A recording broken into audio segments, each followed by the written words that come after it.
Todd, I'll go to you for this one first. Some argue that the AI trade really falls into more of that thematic bucket. There's a wide array of thematic ETFs out there for just about anything. If you can think it, there's probably an ETF for it. But how much of one's portfolio should be allocated to themes? You mentioned just how much in the beginning some advisors are allocating to the thematic trade. But is there any kind of a consensus building that you can see about whether that consensus is either underplaying it or overplaying it? So I think many people feel like they're exposed to the AI thematic trade through larger cap strategies like QQQ or even SPY. So we think that the approach for AI and the thematic approach is a more dedicated, more targeted exposure. So THNQ is one such example. There's some Global X ETFs, AIQ, that also offer a more targeted exposure. You want to make sure you're not completely overlapping your NASDAQ 100 exposure with your thematic ETF. But yes, to your other question of there's a lot of them. There's a music ETF, MUSQ. There's some video games ETFs that are out there. There's lots of different ways to play thematic strategies. You just want to make sure you're not double counting your portfolio.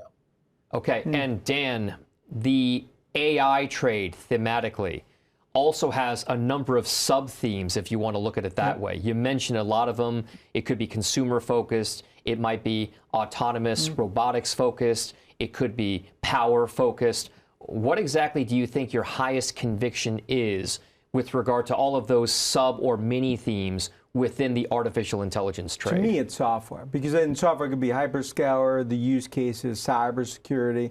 I think software, it's a golden age for software. That's why I think you see a lot of these traditional mature companies, Oracle, IBM, making new all-time highs. It's a renaissance.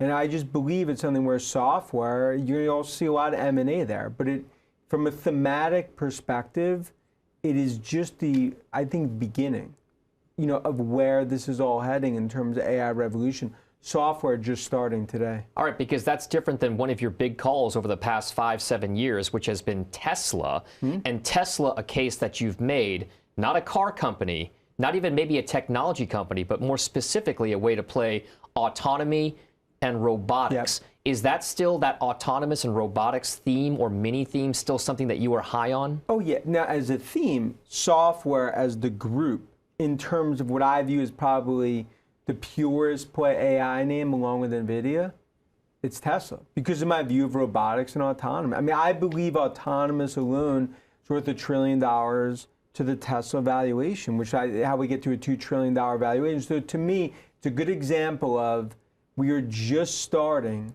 to what I view as this next phase. But the golden goose for AI is autonomous and robotics. That's why Elon and Jensen are so focused on those areas. All right, and Todd, you're going to cap us off here. Let's talk about what you think is going to be the theme, if you will, in investing or ETFs that is maybe being overlooked right now as we head towards the back half of the year. So I'm going to cheat on this and just say active management, whether it's tied to thematic ETFs or not. But active management is becoming increasingly popular. 40% of the flows in the first 5 months of the year have come from active ETFs. There are active thematic ETFs that are out there. BlackRock iShares has one of the more popular AI-themed ETFs. BAI is the ticker. I think active management is going to play a much larger role. We saw T. Rowe Price, for example, just launch some active sector-oriented ETFs last week. This is a growing space. All right. Dan Ives at Wedbush, Todd Rosenbluth at Vetify. Thank you both very much for the time here. We've asked Todd to stick around for the ETF Edge podcast.